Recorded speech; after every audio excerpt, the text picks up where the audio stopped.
Bonsoir à tous, bienvenue dans Spoilers.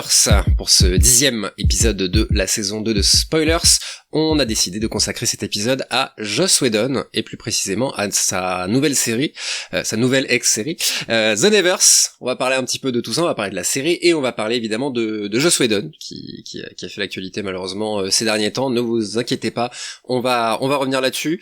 Mais d'abord, laissez-moi introduire mes deux comparses, mes deux compères. Briac. Salut. Tu vas bien ? Ça va très bien.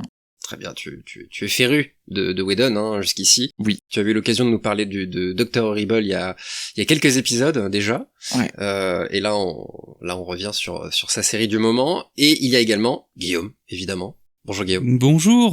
Comment vas-tu ? Ça va. Je suis content qu'on soit de nouveau sur les ondes de Canal B et en podcast après cette petite pause du mois de mai qui a fait du bien. Voilà. Tout à fait. Petite rediff le mois dernier, épisode de Flashback. C'est un épisode qu'on aime bien. Parce qu'on a parlé enfin en fait c'était un peu le côté frustrant pour vous parler des inside de Spoilers. Il y a des épisodes qu'on avait fait avant d'arriver sur Canal B et plusieurs sont des bons épisodes pour nous, et du coup on essaie de pas trop revenir sur les mêmes sujets, donc c'était l'occasion de vous proposer quelque chose qui était peut-être nouveau pour vous, et comme je disais, si on revient sur des sujets, on essaie de trouver des angles différents, et l'épisode d'aujourd'hui n'y fait pas exception, puisqu'on va parler de Joss Whedon, alors non pas pour Dr. Horrible, mais pour d'autres séries qu'il a pu faire, et précisément The Nevers en l'occurrence, puisque c'est son retour à la télévision, hein, depuis Dollhouse. Il était plus du côté sur du Marvel et autres, donc et de films personnels d'ailleurs. Voilà, il est de retour dans Spoilers et dans le monde des séries. Voilà. Pour commencer, on va peut-être faire un retour rapide sur Joss Whedon, sur un petit peu son parcours. On va pas faire toutes les étapes, et plus précisément son parcours à la télévision. Qui d'autre que Briac pour nous expliquer tout ça. Donc Briac, Whedon à la télévision, une grande histoire d'amour-haine un peu. Oui, alors Whedon, au-delà donc du fait qu'il est responsable de séries qui ont vraiment marqué un peu la télévision américaine, on va revenir tout de suite dessus, c'est aussi une figure importante dans les discours sur les séries, puisque il a participé à la mise en valeur des showrunners. C'est-à-dire qu'avant le milieu des années 90, on ne parlait pas déjà du terme showrunner, hein, qui existait mais qui n'était pas utilisé dans la presse, et ça a commencé à apparaître donc milieu fin 90, et ça tournait autour de personnes comme Chris Carter par exemple, d'X-Files, il y avait John Wells de Urgence aussi, et en particulier Joss Whedon, qui avait su beaucoup se mettre en valeur, enfin se montrer et représenter sa série, et on venait le chercher pour des interviews, etc. Donc la série Buffy était associée à Joss Whedon, et ça c'était un truc qui était assez nouveau, qu'on ait une personne qu'on aille vraiment voir en permanence, qui jouait, qui avait un rapport avec les fans constant. Est-ce que c'est un choix de sa part ? Tu penses que c'est de par son travail que son image et sa place de showrunner a été aussi importante, ou c'est de son propre chef? Honnêtement, je sais pas, j'ai pas assez travaillé sur Buffy, enfin les coulisses de Buffy, pour savoir à quel point c'est volontaire, mais j'ai l'impression que c'est quelqu'un qui aimait bien en tout cas avoir un contact avec les fans, notamment à travers son site, je crois, des forums, etc. C'est quelqu'un qui a su assez tôt utiliser aussi par exemple internet pour créer un nouveau rapport avec son public, et donc il a participé finalement à la création d'un modèle qu'on appelle de octoriel, d'une nouvelle manière de voir les auteurs à la télévision autour des showrunners. C'est pour ça que c'est très intéressant d'en parler aujourd'hui, maintenant qu'on a des révélations aussi sur sa personne qui vont pouvoir aussi un peu changer notre manière de percevoir ces séries. Et ce qui en dit beaucoup, par exemple, c'est une anecdote qui est rapportée par entre autres Jason Mitchell, mais que en fait pendant la saison 5 de Buffy, il y a un personnage qui apparaît qui s'appelle Dawn, qui est la petite sœur de Buffy, et en fait ce qui se passe, c'est que d'un coup le personnage est là et on nous explique pas. Et en fait, les spectateurs disaient, mais c'est quoi ça, on se fout de notre gueule, genre est-ce qu'on a inventé une petite sœur à Buffy, on est censé accepter ça comme ça, ils nous prennent pour des débiles. Et pendant je sais plus combien d'épisodes, mais peut-être 5, 6, 7 épisodes, on nous dit pas plus de ça. Maintenant, il y a une petite sœur, on nous explique pas. Et les fans, en fait, sur les forums internet, avaient commencé à dire tous trust Joss, genre on lui fait confiance, il sait ce qu'il fait. Et effectivement, après, c'est révélé qu'il y avait un twist, etc. Mais on voit qu'il y avait vraiment un rapport très fort avec Whedon dans l'appréhension de ces séries, quoi. Les fans, ils étaient toujours à lui faire confiance, à se demander ce qu'il faisait. Enfin, déjà, on était un peu dans l'effacement aussi de ses collaborateurs dès le départ, et c'est donc quelque chose qui va avoir des conséquences, comme on va le voir un peu pour les fans dans la manière d'appréhender les séries aujourd'hui, après ce qu'on va voir en deuxième partie d'émission. Alors pour resituer la carrière, on a déjà placé Buffy, qui est je pense sa série la plus connue, série qui a été diffusée de 97 à 2003, qui a donc je pense que vraiment, c'est une des séries les plus cultes dans le monde des séries. Je pense que vous en avez vu des épisodes aussi. Enfin, en France, ça a été bien diffusé. Alors, série qui a un peu aussi souffert de son manque de moyens dans son appréhension par les spectateurs, parce qu'on a longtemps beaucoup pensé que c'est juste une série cheap, un peu débile. En France, en plus, faut préciser que le doublage français était vraiment pas dans les meilleurs, donc si vous chopez une rediffusion, ça n'aide pas la série. C'est vrai que ça commence à changer maintenant parce que les générations vieillissent, mais je me souviens, moi, quand il y a 10 ans, je disais aux gens, ouais, je suis à fond sur Buffy, ils me regardent un peu, ah ouais, ok, Buffy, pourquoi tu...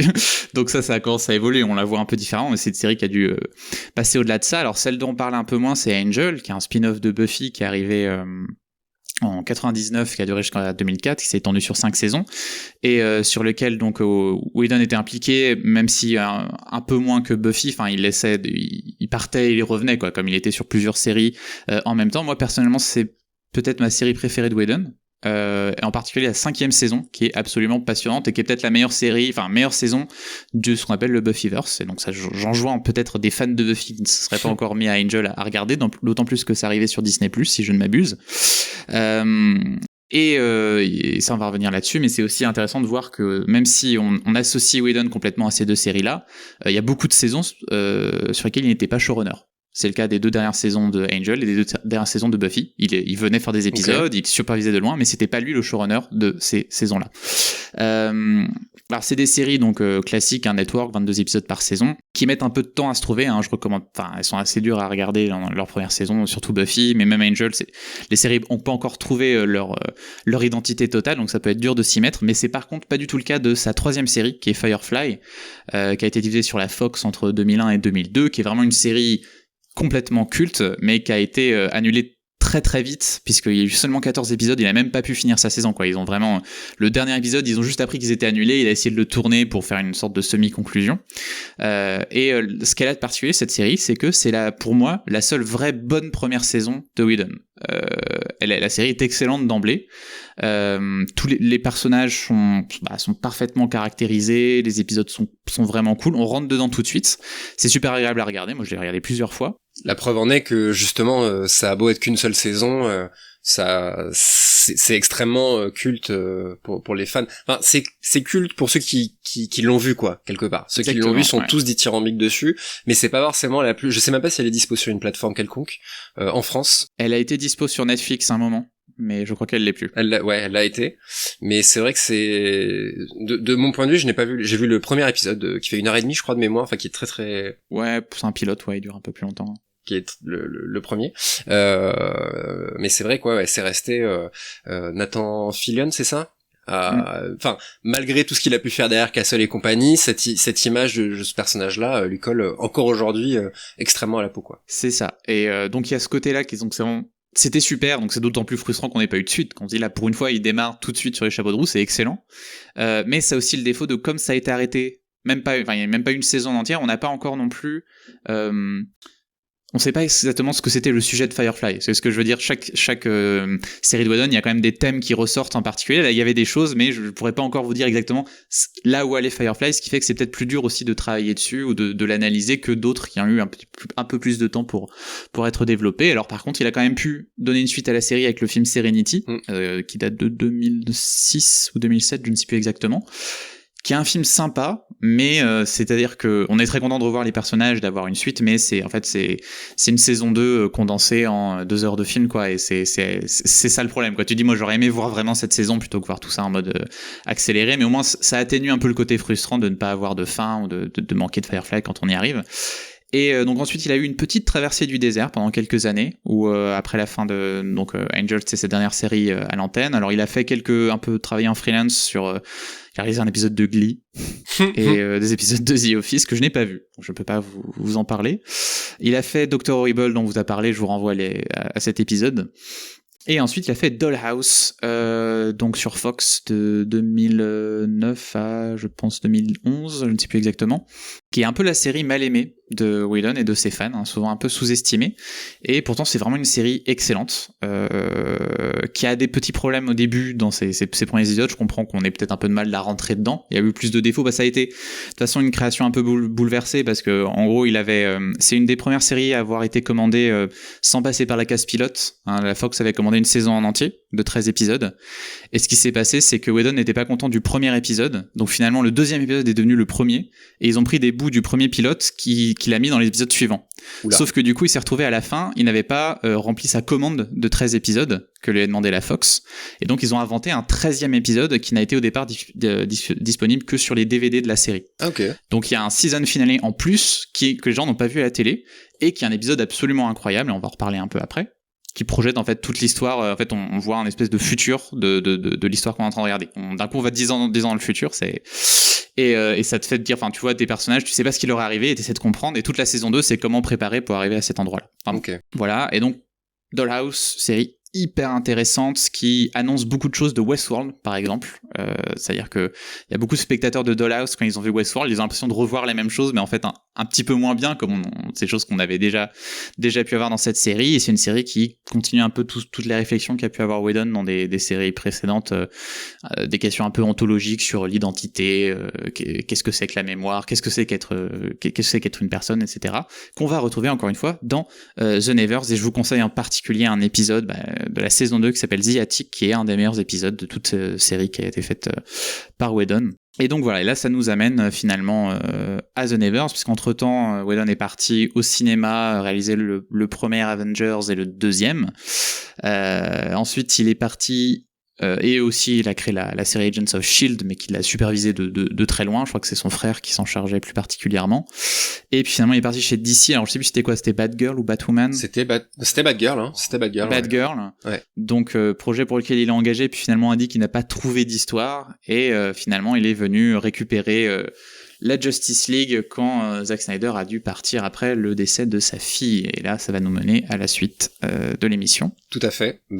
Effectivement, c'est quelqu'un qui a un parcours. En fait, moi, c'est quelque chose qui m'a toujours impressionné chez lui. Moi, j'ai vraiment, cherché à approfondir un petit peu le parcours de Whedon quand il est arrivé au cinéma, justement. Enfin, quand il est arrivé chez Marvel. On n'est pas là pour parler des Marvel, mais c'est vrai que moi, en tant que fan et du MCU et de Marvel et des comics, j'attendais rien de lui. J'attendais quelque chose de ses films, de Avengers en l'occurrence.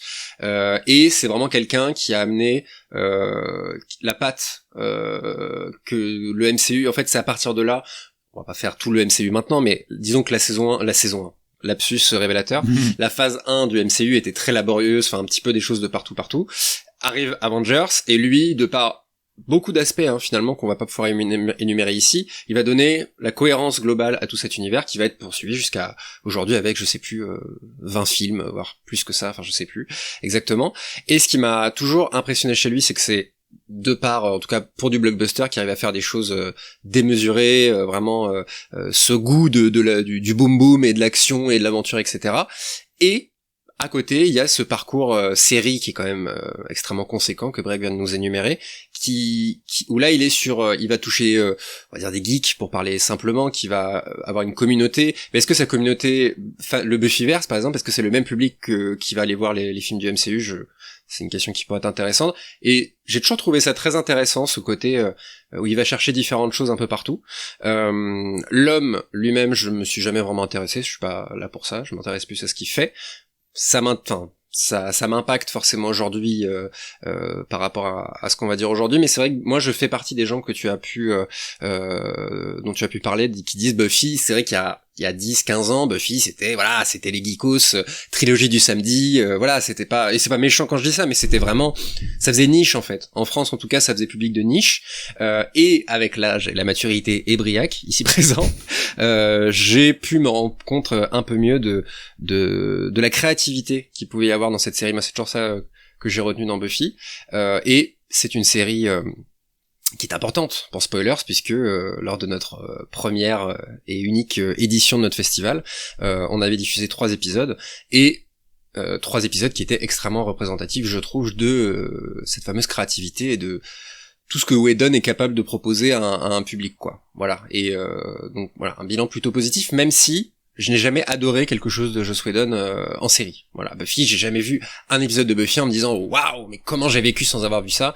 Je trouve ça génial, je trouve ça trop bien, je comprends qu'on soit fan, mais ça m'a jamais ça m'a jamais percuté, quoi, vraiment. Voilà. Toi Guillaume, plus déjà c'est du Buffy, t'as pas vu Angel, si j'ai pas de bêtises, ni Dollhouse? Exactement, ouais, j'ai pas vu beaucoup de choses de Whedon, ça fait pas partie de ces créateurs, showrunners que j'ai assez connus pour suivre, on va dire, leurs différentes œuvres. Vous l'avez rappelé, Buffy c'est la trilogie du samedi, donc forcément j'ai passé beaucoup de soirées dessus et du coup j'en ai vu pas mal, je pense pas avoir tout regardé, mais voilà, Buffy c'était parce que c'était la trilogie du samedi, pas parce que c'était un truc de Whedon à l'époque. J'étais pas du tout dans les coulisses de cette communauté de fans qui s'était développée autour de la série, comme tu pouvais l'évoquer, Briac. Dr. Horrible, j'y suis allé parce que Neil Patrick Harris, mais sans vraiment savoir. Enfin, je pense que c'était toujours dans un petit coin de ma tête parce que je sais pas pourquoi Josh Whedon, c'est un nom dont on se souvient phonétiquement. Il y a un truc qui se retient facilement, mais voilà. Et du coup, ça a été surtout pour moi, c'est surtout le réalisateur d'Avengers, effectivement. Quoi. Je pense que j'ai vraiment commencé à noter ce nom comme étant quelqu'un qui pouvait faire des choses intéressantes à partir de là, parce que blockbuster et parce que record du box-office, comme tu dis, avec cette capacité de créer ce film choral. Et c'est ça finalement que j'ai accroché, on va dire, sur le veston de Josh Whedon comme qualité peut-être, et qui a posteriori sur les séries qu'il a faites me fait dire que c'est vraiment un truc qu'il sait faire, c'est ce côté choral, quoi. J'ai le côté, la maîtrise dans le fait de faire exister un groupe de gens différents et de raconter des choses sur chacun de ces personnages, et aussi dans le fait de créer des dynamiques de groupe, quoi. Il y a beaucoup de séries chorales qui sont assez finalement assez vaine et assez artificielle dans la construction de l'alchimie qu'il peut y avoir dans un groupe, et force est de constater que Whedon, que ça soit dans du coup Buffy, même dans Dr. Horrible, je parlais de ce que j'ai vu, et dans Avengers, on voit qu'il a cette qualité d'écriture de créer des interactions entre les personnages qui nous semblent naturelles et qui sont fun en plus, quoi. Il y a un vrai côté divertissant aussi dans ce qu'il sait faire, et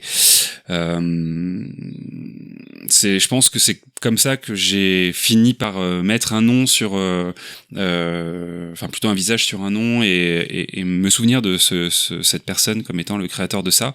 Même si, en préparant l'émission, je me suis quand même rendu compte que il y avait aussi ce truc dans mon souvenir de ces échecs successifs après Buffy, quoi. De me souvenir de ce gars qui avait vraiment fait un monument dans la série avec Buffy, et qui derrière n'arrivait pas à recréer quelque chose qui se tenait sur plus de saisons que ça, avec du coup Firefly et Dollhouse que t'as cité, Briac. Et je me souviens de ça aussi, de me dire putain, mais pourquoi il y arrive pas, c'est marrant ça quand même, alors qu'il devrait avoir la confiance des gens, etc.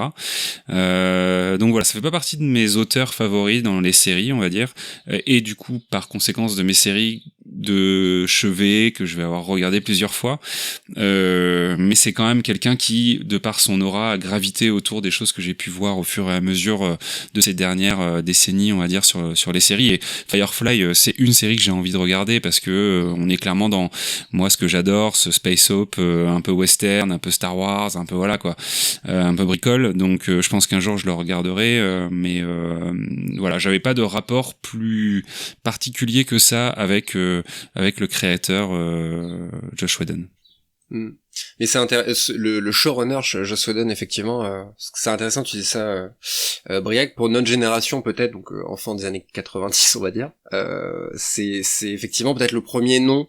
Alors showrunner, de mémoire, je sais pas si à quel moment ce terme est arrivé, parce que c'est mine de rien un terme peut-être assez récent pour le grand public, je sais pas. En France en tout cas, je pense que c'est vraiment un truc des années 2010 qu'on en parle vraiment. Qui est vraiment différencié de plein d'autres postes d'une série, parce que c'est tentaculaire évidemment. Mais est-ce que, pour revenir sur Marvel, est-ce que je pense que le comparatif est intéressant, est-ce que tu penses pas, Briac, que c'est justement de par ses talents, on va dire, de créateur d'univers et de cohérence et de groupe, parce que ce que tu viens de décrire, Guillaume, sur ses qualités pour créer des groupes et pour créer chacun leur identité propre, ça se retrouve complètement dans ce qu'il a fait dans Avengers. Les blagues qui tombent à certains moments, la musique, je trouve qu'il y a dans ces dialogues, etc. Est-ce que tu penses pas que c'est cet héritage-là c'est pour cet héritage-là justement qu'il a été choisi à l'époque par Feige. Ah si, tout à fait, mais je pense que c'est exactement ça. Enfin, tu as très bien dit, Guillaume, que vraiment une des forces des séries de Whedon, je vais pas dire Whedon parce effectivement on va avoir beaucoup de scénaristes aussi qui reviennent de ces séries, donc il est pas tout seul à avoir créé ce style finalement. Mais ce qui revient clairement, c'est une capacité à créer un ensemble fort de personnages et de relations qui peut être vraiment émouvantes ou vraiment attachantes entre eux, de manière très facile en tout cas, même dans des séries qui marchent, dans ces séries qui peuvent moins bien marcher, on retrouve ça toujours, et je pense qu'effectivement on a dû sentir chez Marvel que c'était la personne à aller chercher pour ça, d'autant plus que c'est quelqu'un dont il y a toujours eu des touches un peu super héroïques dans ces séries, genre dans Angel en particulier, et il avait en plus écrit des comics X-Men, donc il était pas étranger aux super-héros. Oui, c'est un grand fan de comics, il me semble. Et je trouve ça drôle parce que toi, Guillaume, t'as pensé au côté personnage, série chorale, enfin série de groupe on va dire plus, et toi Charles tu parlais de l'inventivité, et c'est effectivement moi c'est peut-être les deux, comment dire, les deux aspects principaux, deux choses que je retiens des séries de Whedon, c'est à la fois ce travail des personnages qui peut aller très loin, il pousse vraiment ces personnages dans leur retranchement, des moments très durs, mais il sait les transformer, quoi. Le développement de ces personnages est toujours intéressant, et aussi cette inventivité avec les épisodes qu'on avait pu passer lors de notre soirée spoilers. Enfin, il y a toujours au moins un épisode dans les saisons de ces séries qui va un peu te surprendre dans ce que t'attends de la série ou même d'une série en général, et brouiller un petit peu les frontières, quoi, entre certains genres. Et c'est ça qu'on retient de Whedon, et c'est ça que moi j'avais un peu perdu quand il est passé aux super-héros, c'est-à-dire que Avengers, c'est un film, le premier, je trouve c'est un film sympa, il marche toujours très bien, et il fonctionne très bien sur ce côté personnage, mais pas sur le côté pour moi inventif. Enfin, tu vois, il a pas réussi à trouver au cinéma une manière de te montrer des choses que t'avais vraiment jamais vues, de te bouleverser complètement sur ces choses-là. C'est pas ce qu'on attendait de lui, je pense. Voilà, mais il était pas là à faire ça, c'est sûr. Mais moi, c'est ce que j'attendais de lui en tant qu'amateur de son travail, et c'est ce que j'ai pas retrouvé, à part, justement, on y reviendra plus tard, un petit peu sur certaines choses de The Nevers. Dans le deuxième, peut-être, Avengers, il a peut-être essayé plus de liberté, mais après, on sait que, je ne sais pas s'il partait sur du long terme dans le MCU. Ce qui est sûr, c'est qu'il a détesté son expérience et qu'il s'est barré, après Avengers, je crois même une dépression. Il a fait une adaptation de Shakespeare juste après. Un petit film, ouais. Un petit film, petit budget, de passer c'est même plus un blockbuster, c'est un tentpole, c'est les films encore plus gros que les blockbusters, à un petit film intime, et que je n'ai pas vu, mais que j'ai cru intimiste, petit budget, tout simple. Il a fait la musique aussi de ce film-là, donc peut-être qu'il avait eu besoin justement de revenir, d'y revenir par la suite.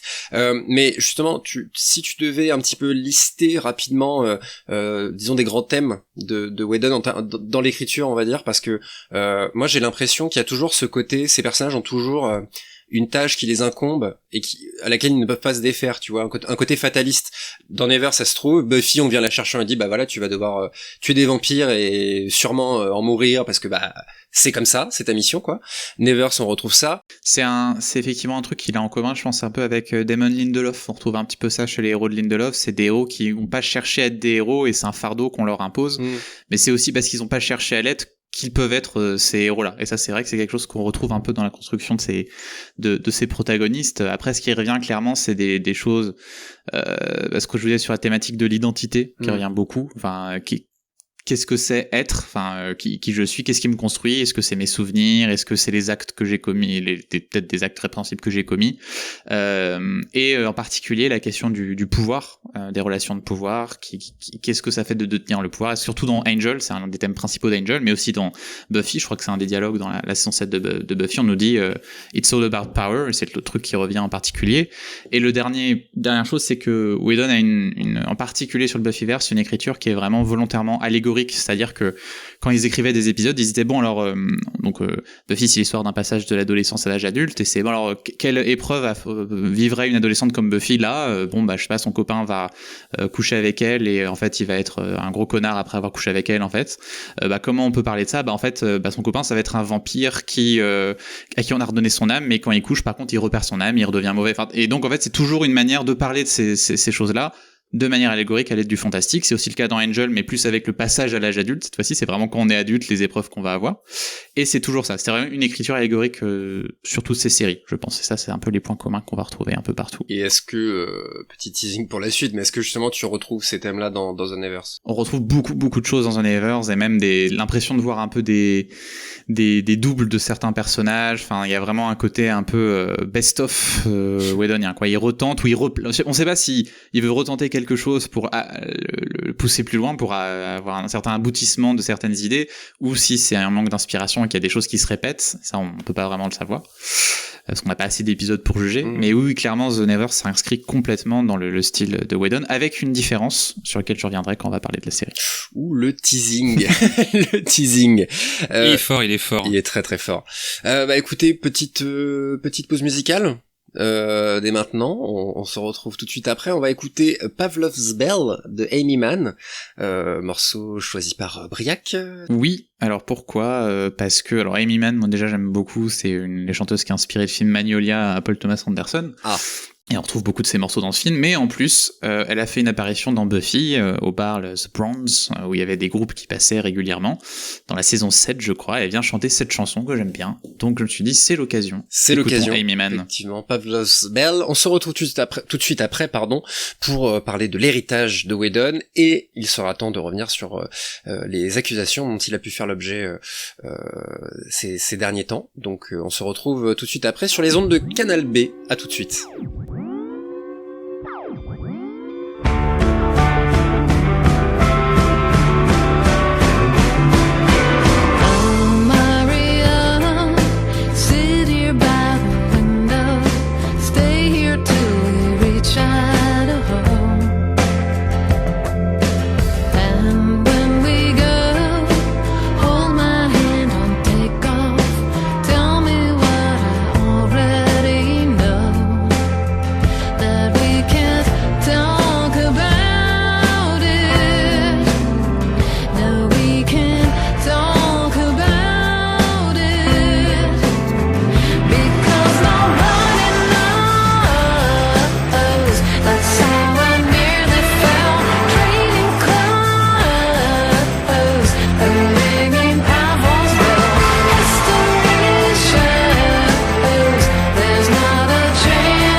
De retour dans l'émission Spoilers sur les ondes de Canal B, on consacre cet épisode à Joss Whedon. On a parlé un petit peu de son on a fait une première partie sur son parcours.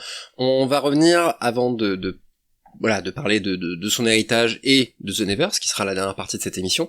On est obligé sur les accusations dont il a fait l'objet, qui ont officieusement en tout cas entraîné son départ de la série The Nevers, et avant même, je crois que sa diffusion, si je dis pas de bêtises, ça date de fin 2020, puisque il y a eu des premières accusations qui ont été faites par Ray Fisher, qui jouait le personnage de Cyborg, c'est ça, dans Justice League, qui a un petit peu ouvert la voie à diverses accusations, et plus précisément Charisma Carpenter, exactement, c'est ça, qui joue Cordelia dans la série Buffy qu'on a déjà mentionné, et qui a enfoncé le clou, on va dire, avec en révélant un comportement abusif de la part de Whedon sur les tournages principalement, mais pas que, c'est une espèce d'ambiance extrêmement toxique qui faisait régner sur ces plateaux. Est-ce que vous voulez peut-être exemplifier un peu plus Oui, pour rentrer un peu dans le détail, ce qui s'est passé, c'est que donc, comme vous le savez, la version Justice League de Whedon a été assez mal reçue dans la presse, en particulier par les fans, donc ce qui a lancé le mouvement Release the Snyder Cut, qui a finalement abouti cette année avec cette version retournée, augmentée du film et des rushs qu'avait Snyder pour produire un nouveau film, et c'était effectivement Ray Fisher qui était aussi un peu le visage de ce mouvement-là, puisque il avait expliqué que dans la version de Whedon, on avait beaucoup coupé son rôle, qui était très mal à l'aise aussi avec certaines choses qu'on lui avait demandé de faire dans le cadre de cette nouvelle version dirigée par Whedon. Et en fait, en juillet 2020, il commence par déjà mettre un extrait d'une conférence de presse de 2017 dans lequel il vantait un peu les mérites de Whedon, et en mettant à côté je retire tout ce que j'ai dit ce jour-là. Et ensuite, il met un message pour dire que sur le tournage de Justice League, Whedon avait été complètement avait un comportement qui n'était pas du tout professionnel et inacceptable, et a été soutenu tout de suite par Jason Momoa, un certain nombre de personnes, et il a expliqué que donc de toute façon il y avait une enquête de Warner Media sur tout ce qui s'était passé sur Justice League, et que Joss Whedon serait entendu, etc. Et très rapidement après, on a eu aussi un témoignage de deux personnes qui sont le coordinateur des cascades Jeff Pruitt, qui était sur Buffy, et sa femme qui était la double de Sarah Michelle Gellar, qui s'appelle Sophia Crawford. Et on a appris que en fait il y avait une ambiance, et Jeff Pruitt n'aimait pas l'ambiance sur Buffy. À un moment, il a voulu se barrer, et là, quand il lui a dit à Whedon qu'il partait, il a été imbuvable, et ils ont vraiment eu un gros conflit, à tel point que quand ils sont allés chercher sa femme pour de nouveau travailler sur la série, Whedon, ou en tout cas les producteurs lui auraient dit ok, mais d'abord tu quittes ton mari, quoi. Genre tu reviendras pas sur la série si t'es toujours avec cette personne-là. Donc on avait ces informations-là en 2020, qui étaient un ensemble de choses assez bizarres, avec quand même assez peu d'exemples, mais ça commence à faire assez étrange, toxique. Et la question, c'était, est-ce que ça a toujours été le cas? Est-ce que c'est quelque chose de plus récent sur Justice League en particulier? C'était un cas isolé avec ce cascadeur. Et effectivement, fin de l'année, Whedon part de The Nevers en disant, alors juste à la fin de la mi-saison, en expliquant qu'il y a eu trop pour lui de pression avec la pandémie pour les tournages qui ont bouleversé la série, que là il a besoin de se recentrer sur lui-même. Ouais. Ce à quoi Ray Fisher a dit, alors moi je lui laisserai pas avoir cette excuse en mode je pars parce que j'en ai besoin, etc. S'il part, c'est à cause des résultats de l'enquête, et je vous le dis. HBO, eux, n'ont pas communiqué. Ils ont juste dit qu'ils n'avaient pas trouvé l'enquête sur ce qui s'est passé sur The Nevers n'a rien fait remonter. Et d'ailleurs, l'actrice principale de The Nevers, dont le nom m'échappe, Laura Donnelly, voilà, qui était dans Outlander aussi, a dit que elle, effectivement, tout s'était bien passé avec Whedon, mais on note quand même que HBO a retiré son nom de la campagne marketing, qui s'est faite sans parler de Whedon. Alors voilà, effectivement, ça restait encore assez ambigu, et finalement le 10 février, Charisma Carpenter poste un message, je sais plus, sur Instagram ou sur Twitter, où elle détaille tout son rapport avec Whedon, disant que c'était quelqu'un de cruel, qui a toujours été très très dur avec elle. Quand elle est tombée enceinte, un moment pendant le tournage de Angel, Et à ce moment-là, Whedon l'a pris dans un rendez-vous pour déjà lui dire que c'était n'importe quoi, qu'elle aurait dû faire attention, lui a demandé si elle voulait garder son bébé, se serait moqué de ses croyances religieuses, etc. Donc ça a été très dur, et finalement, après qu'elle ait accouché de son enfant, elle a été carrément virée, puisque son personnage, on l'a enlevé la saison suivante. À ce moment-là, elle a reçu le soutien d'autres actrices, Amber Benson, qui jouait Tara, Michelle Trachtenberg, qui jouait donc Dawn, qui elle a dit que Whedon n'était pas autorisé à être seul avec elle, après un échange verbal qui n'était pas normal, donc on ne sait pas ce qu'il avait dit ou les conséquences, on ne sait pas détailler, mais on sait juste que voilà, il n'avait pas le droit d'être... Potentiellement très inquiétant. C'est ça, on sait que il ne s'entendait pas du tout avec Sarah Michelle Gellar très rapidement, qu'ils ne se parlaient pas, que vraiment sur le tournage ils se croisaient pas, enfin vraiment ils ne se voyaient pas. Gellar n'a rien dit par rapport à cette enquête. Elle a pas donné de détails en plus, elle refuse elle dit que j'ai plus envie d'en parler de lui quoi. Genre je suis très fier d'avoir travaillé sur Buffy, mais je veux pas que mon nom soit associé à Whedon, donc pour l'instant elle n'a pas de nouveaux témoignages d'elle. Il y a eu beaucoup de soutien pour Carpenter, d'autres membres du cast, David Boreanaz qui joue Angel, enfin la plupart, même certains comme Amy Acker qui donc était sur Angel, Dollhouse, et qui est un peu une des actrices fétiches de Whedon, qui a l'air d'être assez proche de lui, qui a apporté son soutien tout en disant moi ça n'a pas été mon expérience. Et justement ça s'éclaire un peu quand en fait il y a eu un article à la fin du mois de février sur le site Variety qui allait récolter un peu des témoignages anonymes de personnes qui ont collaboré avec Whedon sur Buffy pour essayer de comprendre comment ça se passait en fait sur cette série. Et ce qui apparaît clair, c'est qu'en fait il y avait un culte autour de la personnalité de Whedon, qu'il avait son cercle très proche à qui il était hyper sympa et dans lequel fallait aussi le flatter, enfin il était mis sur un piédestal, et à côté par contre ceux qui étaient en dehors de ce cercle-là allaient vraiment s'exposer à des insultes, à du harcèlement, un rapport très difficile avec Whedon et aussi avec ceux qui l'entouraient. Et on pense c'est en partie dû au fait que quand Whedon est arrivé sur Buffy, il n'avait pas d'expérience à la télévision, donc il arrive d'un coup chef, qu'ils avaient énormément d'épisodes à tourner avec un très petit budget, mais qu'en même temps, comme la manière dont en fait là où ils tournaient, ils étaient assez loin des locaux de la chaîne, donc il y avait assez peu de contrôle, donc il dirigeait un peu son plateau comme il voulait, et que c'est à ce moment-là qu'il y a une ambiance assez toxique et chaotique qui s'est mise en place. Et qu'il y a donc apparemment des gens qui comparaient ça à un lycée. En fait, il y avait le lycée, c'était le Whedon, c'était le populaire qui décidait un peu de qui allait. C'était le bully même. C'est ça, c'était le bully. Et en plus, on a apparemment, donc pareil, d'après ces mêmes sources anonymes, il a couché avec plusieurs des actrices, ce qui a de plus encore plus compliqué la situation, parce qu'il y avait une espèce de compétition. Un peu pour avoir ses faveurs ou non, beaucoup de jalousie entre différentes personnes impliquées, des journées parfois de 21h pour les comédiens qui étaient maquillés, donc qui devaient passer au maquillage avant, après, des week-ends qui n'étaient pas des week-ends puisqu'ils travaillaient jusqu'au samedi, enfin donc en plus les gens pétaient les plombs quoi. Et on apprend aussi que, par exemple, Charisma Carpenter, qui joue dans Cordelia, et qui est la première à avoir révélé les choses clairement sur Whedon, c'est quelqu'un qu'il ne voulait pas engager, qu'il a été obligé d'engager à cause de la chaîne, et que c'est probablement pour ça qu'il la harcelait, et que donc on comprend que Whedon, en fait, s'il veut de toi, et s'il allait te chercher, ça va bien se passer. Par contre, à partir du moment où on lui impose quelque chose, voilà.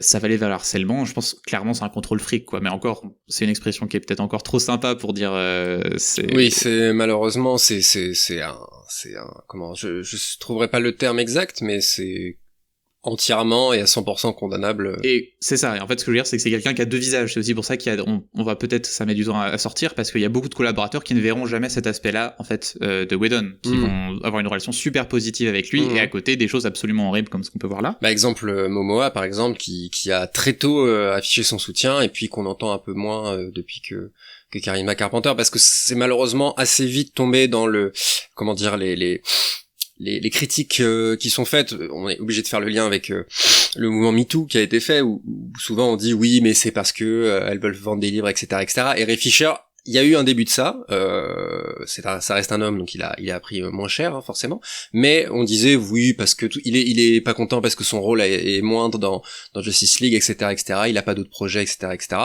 Et voilà, à la limite c'est bien que différents témoignages aient pu être apportés, parce que non, c'est pas quelqu'un qui voulait se faire une image, c'est quelqu'un qui voulait dénoncer un comportement complètement abusif de quelqu'un qui a une communauté énorme, vraiment, C'est ça.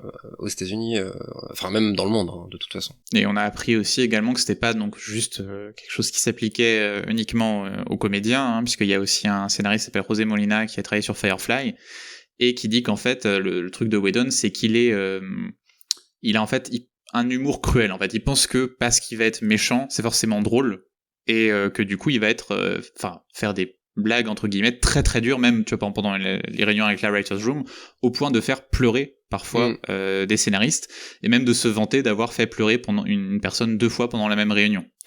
Donc voilà, on voit que c'est quelque chose qui pleurer, est vraiment... hein, c'est de ça qu'on parle. Pleurer. On parle de Oui, choses. Non, mais j'insiste pour dire que c'est des choses extrêmement graves et d'autant que donc on n'est pas sur des accusations comment dire, agression sexuelle, etc., mais il y a quand même sur Charisma Carpenter il y avait vraiment ce côté vouloir la nuire de par elle était enceinte, etc., ce que tu as pu mentionner. Et ce qui a pu choquer aussi les gens, c'est que Buffy, même The Nevers aujourd'hui, c'est la place de la femme est extrêmement importante, voire valorisée dans ses productions. Donc en fait c'est une hypocrisie qui a été montrée, c'est presque même pire, parce qu'en fait c'est des pantins. Enfin, je vais pas faire le parallèle avec Dollhouse pour faire une mauvaise blague, mais c'est vraiment des poupées, donc il fait un peu ce qu'il veut, quoi. Donc c'est là où c'était valorisé avant, en fait on se rend compte que le derrière est dégueulasse, quoi. Bah, c'est ça effectivement qui est très difficile. Bah alors bon, quelqu'un comme moi qui est donc je suis vraiment fan de des séries qu'il a fait, c'est que en fait tu te rends compte que Whedon c'est exactement les méchants de ces séries. En fait, c'est il est ce qu'affrontaient ses héros. En fait, et ça devient très étrange quoi de se dire ça. C'est-à-dire que il a parlé lui-même de ce, enfin à travers les antagonistes qu'il a constitués, il a parlé de ce qu'il faisait et à quel point était-il conscient ou non. Et ça joue après vraiment sur la question après que tu peux te poser, c'est comment je revois ces séries maintenant que je sais ça. Ça donne une nouvelle lecture, ouais, effectivement. C'est ça. Quel va être mon rapport à la série maintenant que bah en fait c'était lui le vampire, c'était lui le démon dans dans ses propres séries. Et après c'est là où justement, c'est pour ça que je parlais un peu de l'établissement du modèle du showrunner dans les années 90, qui n'est pas qui est un modèle qui est beaucoup remis en question quand on étudie les séries télé, parce qu'il faut rappeler que les séries télé c'est fait par des dizaines de personnes, scénaristes, réalisateurs, etc. Et ce genre de situation, c'est aussi l'occasion de remettre en valeur le travail des collaborateurs de Whedon sur tous ces épisodes, sur toutes ces séries. Et c'est pour ça que je pense qu'il faut pas non plus c'est pas des séries qu'il faut effacer ou qu'il faut nécessairement arrêter de voir. Il faut les voir avec ce contexte-là, en sachant ce que faisait Whedon, en sachant quel genre de personne c'était, mais reste le travail aussi d'autres personnes dessus. Je sais pas vous, votre rapport à ça, même si vous n'êtes pas fan de ces séries, c'est forcément différent, mais le fait d'être fan n'est pas forcément primordial dans tout ça, hein. C'est le regard qu'on peut avoir dessus. Guillaume, tu avais une réaction? Sur ce que disait Briac à l'instant, je suis on ne peut plus d'accord, et peut-être que d'ailleurs ce genre de révélation va nous permettre aussi de un peu moins starifier le showrunner, même si tu l'as expliqué, Whedon a permis de donner de la visibilité à ces gens qui étaient bien souvent un peu dans l'ombre, mais aujourd'hui on sait tous que ils sont pas seuls à l'écriture, bien loin de là, et que il y a toute une équipe derrière. C'était je crois, en tout cas, visuellement, Lindelof avait très bien fait ça quand il avait reçu son prix pour Watchmen, où il était accompagné de toute l'équipe d'écriture, notamment. Et voilà, je pense que du coup, en effet, il va falloir regarder ces œuvres avec le spectre de l'impact et de l'influence qu'avait Whedon et d'autres sur ces séries, mais aussi permettre de mettre en lumière d'autres personnes qui ont apporté de la qualité et qui étaient peut-être anonymisées. Et sur The Nevers, on en parlera tout à l'heure, la série n'est pas abandonnée pour autant, elle garde quelqu'un à la barre, et on a tous hâte de voir ce qui va en sortir de ça, quoi. Plus globalement, vous l'avez dit, mais je me joins à vous sur le fait que évidemment on fait, pour les gens qui nous écouteraient jusqu'ici et qui auraient vu le titre émission consacrée à Whedon, on ne peut que ne pas être d'accord, évidemment, et condamner toutes ces exactions, toutes ces accusations, etc., qui sont aujourd'hui quand même vérifiées. Je sais pas d'ailleurs s'il y a eu des poursuites judiciaires à l'encontre de Whedon, mais quoi qu'il en soit, peu importe. Il faut plutôt être du côté des victimes, et tout ça s'accompagne du coup de la libération de la parole, de MeToo, tu l'as dit Charles, qui vient aussi quand même vachement du cinéma, et de Rose McGowan d'ailleurs, qui avait un rôle dans Charmed, donc voilà, il y a un petit côté aussi très une tonalité de l'époque de série où on avait des rôles féminins qui étaient très mis en avant, peut-être aussi pas tout à fait pour les raisons qui aujourd'hui permettraient de les mettre en valeur, mais donc c'est intéressant aussi de voir que intéressant et dramatique de voir que la parole se libère et que les créateurs d'œuvres qu'on adorait il y a 10, 15, 20 ans sont peut-être un peu plus, sont peut-être beaucoup moins sympas et beaucoup moins progressistes qu'on pouvait le penser, même si leurs œuvres pouvaient le laisser croire, quoi. Et ça, c'est hyper intéressant. Et aujourd'hui, on se rend compte que par rapport à tout ça, heureusement, même si ça reste de la communication et de la politique, pour les studios, les réactions ne se font plus attendre, hein. Je pense notamment à Gina Carano qui a eu des discours très récemment, enfin il y a quelques mois maintenant, mais qui était ouvertement homophobe, notamment, qui joue dans The Mandalorian et qui donc a été manu militari viré sans porte de sortie particulière pour son personnage ou quoi que ce soit. Voilà, il y a eu une prise de décision qui a été faite, qui a été prise. Snyder, même si on est côté film, dans le dernier film qu'il a sorti, a carrément enlevé un acteur alors que le film était tourné pour le remplacer par une actrice parce que l'acteur avait été poursuivi pour agression sexuelle, je crois. Ah, je savais pas ça. Dans Army of the Dead ? Ouais. Le pilote de l'hélicoptère. Je me souviens plus du nom de cette actrice qui jouait aussi dans Star Trek Discovery. Tig Notaro. Voilà. Ok. Donc, ce qui est intéressant, c'est de voir que ça bouge et qu'il y a de la réactivité. Je conclue là-dessus, mais de la réactivité aussi. Aujourd'hui, suite à cette prise de parole, qu'on est beaucoup moins dans le vous êtes sûr, c'est quand même bizarre, mais qu'aujourd'hui, on est dans beaucoup plus du côté des victimes que du côté des stars, quoi, quelque part. Donc, ça, c'est plutôt une bonne nouvelle aussi. Quoi. Et le parallèle qu'on peut faire, c'est avec J.K. Rowling, qui dans ce côté, ça m'a pensé à ça quand tu parlais de choses qu'on pensait progressistes et en fait pas trop, malheureusement. Donc Rowling, c'est un très bon exemple, qui est officiellement transphobe, hein. Les propos tenus pour le coup ne portent à aucune aucun débat.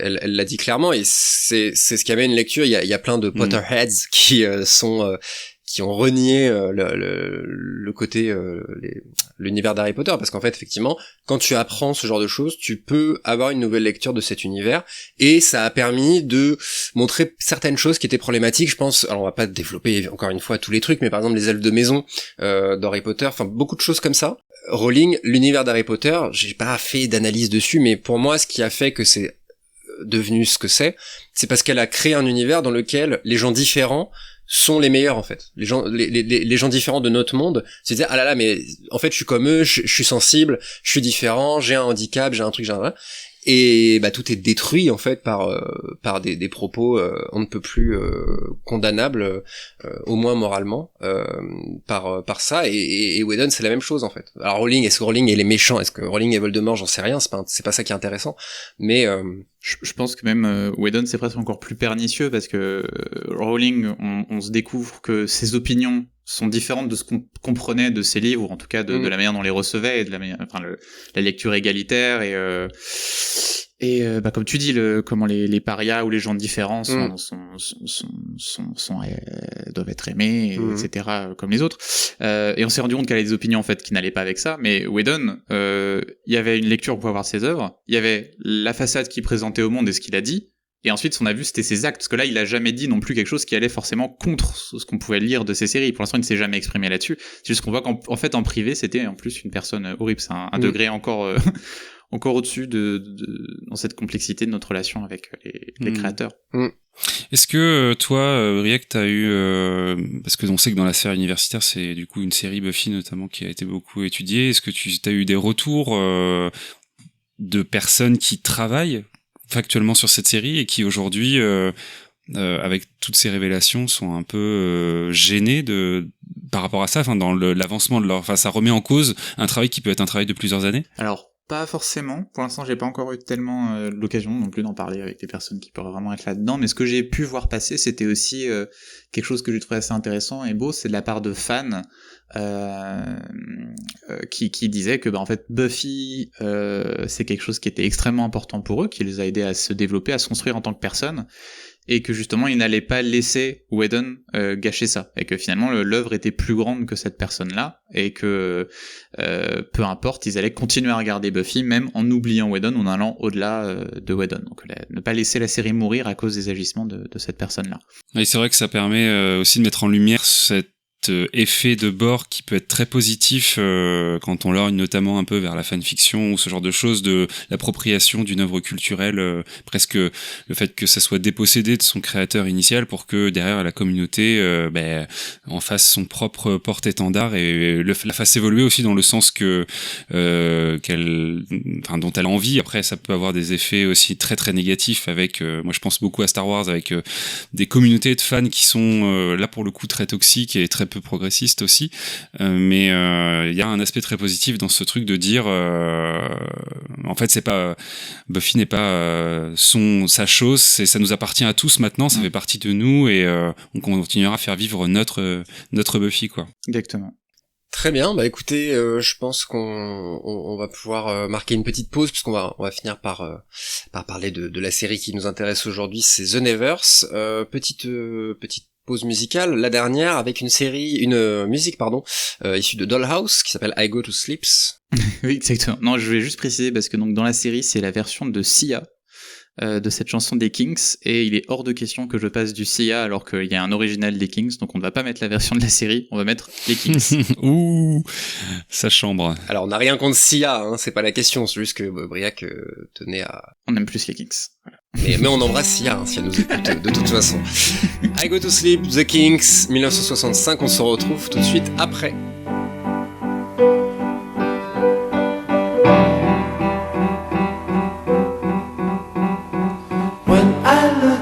From my pillow I dream you are there with me. Though you are far away, I know you'll always be near to me.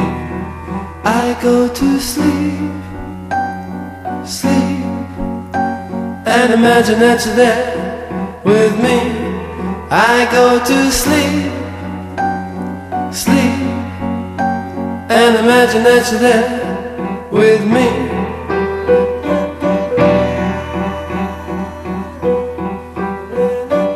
I look around me and feel you are ever so close to me.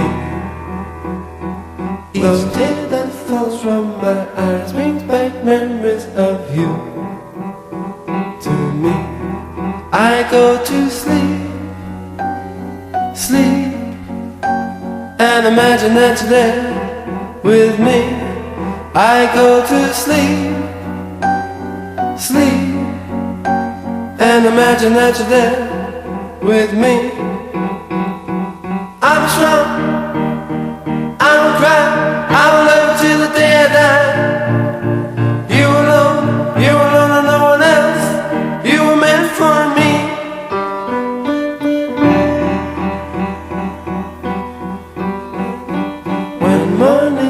Once more I have the loneliness you left me. Each day drags by until finally nighttime descends on me. I go to sleep, sleep, and imagine that you're there with me. I go to sleep, sleep, and imagine that you're there with me.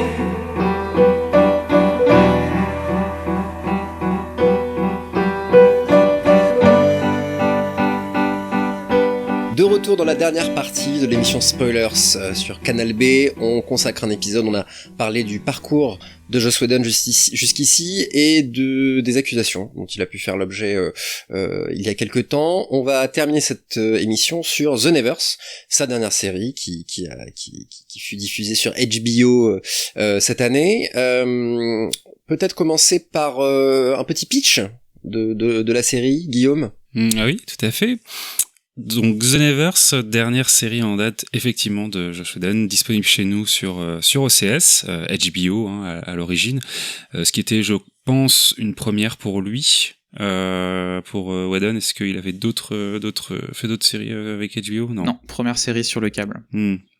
Donc à la base ça donnait un petit peu envie parce qu'on se dit toujours HBO il y a des moyens, et puis on savait que du coup le cadre serait plutôt historique. Du coup le pitch pour cette série: nous sommes dans le Londres victorien du 19e siècle et certaines personnes commencent à développer des dons, des capacités ou des particularités physiques étonnantes. Ces touchs, comme ils sont appelés, sont rejetés par une société qui les voit comme des monstres et de potentielles menaces, spécialement car elles sont en majorité des femmes a priori. On y suit pendant cette première partie de saison 1, puisque moi j'ai appris en regardant la série qu'en effet c'était qu'une première partie de saison 1. Je pensais que c'était une mini-série, mais non. Donc on y suit Amalia True, directrice aux méthodes musclées d'un orphelinat accueillant et aidant les Touch, alors que le très antipathique Lord Mason élabore en haut lieu un plan pour combattre ces êtres d'un nouveau genre. Donc voilà, c'est vraiment le début du premier épisode, on va dire, quoi. On va pas spoiler cette saison 1. On va dire saison 1, ça veut dire en vérité c'est première partie de la saison 1 du coup, et on va dire saison 1 pour un souci de simplicité. Donc on va pas spoiler effectivement, mais parce qu'en fait dès la fin du premier épisode, il y a un truc qui se passe, et même ça j'ai pas envie de le spoiler, donc on va volontairement, si vous voulez bien rester assez évasif, on va essayer de teaser à la limite un petit peu les trucs un peu cool, mais je pense qu'on n'a pas besoin forcément de spoiler pour révéler les qualités ou les défauts de la série. J'ai envie de commencer par toi Briac du coup, puisque comme on l'a dit tu es le plus féru de Whedon parmi nous. Qu'est-ce que tu as pensé de cette saison 1? Alors c'est assez compliqué. Déjà je trouve que comme on vient de le dire, c'est assez difficile d'en parler dans la mesure où c'est une demi-saison qui a pas été au départ prévue pour être diffusée comme ça, c'est juste que avec la pandémie il y a eu donc des retards, des problèmes, et en plus le fait qu'ils ont compris que il fallait que Whedon parte, et donc il allait falloir changer d'un peu de direction. Finalement HBO a dit ça tombe bien, l'épisode 6 qu'on est en train de finir fonctionne comme une pause, donc ça va partir là, mais c'était pas censé s'arrêter là, en tout cas on est censé avoir d'autres choses, donc c'est déjà un rapport un peu particulier. Et ensuite l'autre particularité, c'est comme je vous l'ai dit, à l'exception de Firefly, toutes les séries de Whedon ont des premières saisons qui sont pas forcément géniales, et il met beaucoup de temps à se lancer. Donc moi je l'abordais avec ce regard-là, en tolérant peut-être certains défauts, en attendant, en voyant, en fait je vois ce qui pourrait devenir bien, plus que forcément des défauts ou ce genre de choses. Donc j'ai déjà une relation particulière avec la série. Dans les points forts, vraiment, moi, je trouve que le cast est excellent. Je trouve que très rapidement, on s'attache à certains personnages, à leurs relations.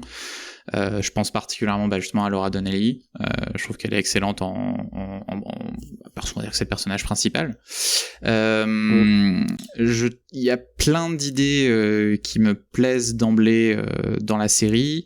Là où j'ai des premières réserves, pour côté peut-être un peu superficiel, moi c'est sur la mise en scène dans l'ensemble, mais c'est le cas sur toutes les séries de Whedon. Je trouve qu'elle est assez pauvre, avec quelques passages qui fonctionnent pas mal. Je pense à un combat, on va pas le spoiler, mais pour dire un combat sur l'eau dans le 3e épisode, qui est vraiment très intéressant, et des choses pas mal dans le dernier également, mais je pense que c'est aussi une série qui manque un peu d'ampleur dans sa mise en scène. Enfin moi par exemple, on est dans le Londres victorien et j'ai jamais vraiment le sentiment d'y être complètement. Ça manque de scènes de foule, ça manque de plans larges. J'ai jamais l'impression d'être totalement dans Londres. Je suis toujours un peu dans des décors, et je sais pas à quel point justement c'est le coronavirus qui a un petit peu impacté ça. C'était peut-être plus dur de faire des séquences de foule. Je sais que ça a été un problème sur l'avant-dernier épisode apparemment, qui a été tourné sur fond vert sur certains passages.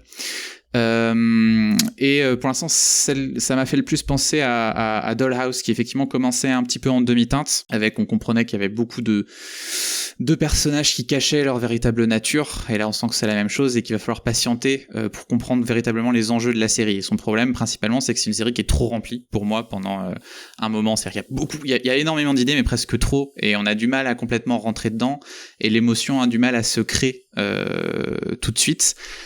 C'est quelque chose par contre qui change. Alors après vous me direz, mais pour moi par contre avec le dernier épisode, qu'on va pas révéler, mais qui est un épisode qui qui surprend, qui est dans la lignée de certaines choses qu'il a fait sur Dollhouse et qui reconfigure complètement ta perspective de l'histoire et qui donne une vraie direction et qui donne très envie de voir la suite. Et c'est ce qui manquait à la série pour moi. Il manquait cette direction claire qui unit tous les enjeux. Et là maintenant, quand j'ai revu un tout petit peu d'épisodes pour préparer l'émission, après avoir vu la fin quand c'était diffusé, et ça améliore en fait la série tout de suite d'avoir ces connaissances-là. On découvre des choses en plus. Mais je pense que son défaut principal, c'est que vraiment, clairement, c'est la série de Whedon en arrivant sur le câble, et il a envie de tout mettre, il a envie de faire sa série ultime, il l'a dit lui-même, que c'était vraiment le truc le plus ambitieux qu'il a jamais fait. Et ça va créer des problèmes, et ça crée des problèmes notamment de rythme. C'est-à-dire que tu sens que Whedon, c'est quelqu'un qui a travaillé sur des épisodes de 40-45 minutes, là il a 10 minutes de plus, et il y a pas mal de fois où j'avais l'impression que c'était des séquences, on aurait pu couper tellement de choses, tu vois, des dialogues qui pouvaient être plus rapides, des choses qui manquent de peps, et moi ça m'a rappelé quelque chose qui était arrivé sur Community, quand Community en fait a été annulé et est revenu diffusé par Yahoo, qui est Yahoo a une plateforme à un moment de streaming, et les épisodes duraient 5 à 10 minutes de plus, et c'était la même chose, t'avais un sentiment, il y a un truc qui n'allait plus dans le montage, des gars qui marchaient pas parce que ça durait trop longtemps, et j'ai eu ce sentiment là sur The Nevers, genre vraiment il a manqué un moment d'un monteur pour rentrer dans le tas et vraiment et donner beaucoup plus de peps à tout ça, et peut-être de même, quand on parle de montage, en anglais on dit aussi editing, mais même juste pour l'écriture, de retenue, de contrôle, et de parfois fallait peut-être enlever certaines choses pour les garder pour plus tard, pour que ça fonctionne. Et ma dernière observation, avant de vous passer la parole les gars, quand je veux dire qu'il y avait une différence avec les autres séries de Whedon, c'est que c'est peut-être sa série la plus feuilletonnante. C'est-à-dire que jusque-là, Whedon, il travaille dans ce que notre cher invité de notre dernier live, Claire Cornillon, appelle les séries semi-feuilletonnantes formulaires, donc des séries qui vont avoir une structure récurrente, quelque chose, donc l'épisode va tourner autour d'un événement particulier, enfin un meurtre, on cherche à sauver des gens, par exemple dans Buffy, et en plus à côté on va avoir des intrigues sur le long terme qui se développent. On est entre le formulaire et le feuilletonnant. Là, The Nevers a beau avoir des éléments un peu centraux sur certains épisodes, comme dans l'épisode 5 où il faut aller chercher, délivrer quelqu'un, etc. Il me manque pour moi un cadre dans chaque épisode, quelque chose qui fait que c'est cet épisode où il se passe ça, c'est l'épisode 2 où ils vont tous ensemble faire ça, et je crois que cette unité dramatique aurait été vraiment bénéfique à la série pour justement qu'on ait moins sentiment un peu d'être perdu, de pas savoir à qui on doit exactement s'attacher, quels sont les enjeux précis. S'il y avait un enjeu précis à chaque épisode, même sur le court terme, en développant des enjeux sur le long terme, je pense que la série aurait été mieux rythmée, mieux construite, et je sais pas si c'est un choix de Whedon après avoir donc travaillé sur le network et cette structure-là sur toutes ces séries, ce qui était le cas de toutes ces séries jusque-là, ou si c'est HBO aussi qui lui demande ça, parce que ça peut être aussi, c'est une idée, la forme feuilletonnante est maintenant vue comme beaucoup plus légitime que la forme formulaire, c'est comme un long film, c'est comme un long roman, etc. Et je pense que c'est un des problèmes de la série. S'il avait pu aller plus vers le formulaire, ça aurait peut-être mieux fonctionné d'emblée, et je vous laisse la parole avant qu'on parle aussi de l'avenir de la série aussi plus tard. Moi je suis d'accord avec toi sur tous les points, je suis un peu plus... disons un peu plus dur peut-être que toi, parce que on se fait la guéguerre là-dessus sur beaucoup de trucs, mais toi tu te dis ça c'est un défaut, mais je vois ce qu'il va en faire. Oui mais d'accord, mais moi ce que je te dis c'est que là maintenant dans cette saison 1 c'est un défaut. Tu as beau me dire que ça deviendra très bien, oui mais là c'est un défaut. Ce qui fait que c'est déjà d'une... Alors le casting effectivement, rien à dire. Moi ça m'a fait plaisir de voir tout court du Nick Frost, voilà des acteurs qui sont très bien castés. Enfin, je parle de Nick Frost parce que je m'attendais pas du tout à le voir et bon on le voit assez peu, mais il est vraiment très bien, doublé par Frédéric Soutrel en VF d'ailleurs, qui fait la voix de God of War de Kratos. Donc voilà, petit trivia en plus si ça vous intéresse. Du coup voilà, on sent un soin apporté à la série. Par contre, le cast était également un défaut dans le sens où c'est trop choral. C'est-à-dire que, est-ce que vous arrivez à me dire le nom de plus de, je sais pas, de 5 personnages, quoi? Vous connaissez Swan, vous connaissez Amalia, mais alors le reste, tu dis, alors attends, elle, c'est celle qui fait ci, celle qui fait ça, et autant les personnages sont très bien écrits indépendamment les uns des autres, je pense aussi, bah voilà, je peux pas vous dire le nom du policier, là, enfin du commissaire, Andy. Voilà. Lui est trop bien, vraiment très bien écrit. Tu sens au début, en fait, c'est un gros con. En fait, non, et machin et truc. Donc, développement de personnage, nickel. Mais alors, pour le lier, en fait, si, en fait, il fait ci, en fait, il fait ça, c'est beaucoup trop choral. Et malheureusement, comme tu l'as dit, ça parle beaucoup. Donc, c'est une qualité parce que du coup, c'est des dialogues très sympas. Mais j'aurais pas mieux dit que toi dans le sens où tu enlevais 10 minutes à chaque épisode, ça faisait des épisodes rythmés, voilà, avec un début, milieu, une fin, et ça s'étirait beaucoup moins. Il y a des personnages, pareil, j'ai plus le nom, le gars qui parle aux oiseaux là. Oggy. Il est respect du gars, le gars qui parle aux oiseaux, mais c'est pour pas trop en dire que vous voyez, qu'est-ce que alors pareil, lui trop intéressant, ce que ça représente, etc., mais qu'est-ce que lui apporte à la série au final, au développement, au scénario, à tout ça. La réserve qu'on peut avoir, c'est de se dire que c'était comme on est là, on a vu 6 épisodes, il y en a 10 qui étaient censés sortir. Bon, ça arrive aussi qu'un personnage soit introduit en début de saison, ne soit pas forcément très important, et le devienne vraiment par la suite. Donc là, c'est pas forcément l'ordre. Mais le problème, c'est que c'est loin d'être un cas isolé. Et je parlais de Nick Frost, le roi des mendiants. Il va représenter quelque chose dans la série, mais est-ce que, voilà, et j'ai malheureusement ça avec la plupart des personnages, en fait. C'est-à-dire que je me dis juste, ok, donc elle, c'est celle qui transforme les objets en verre.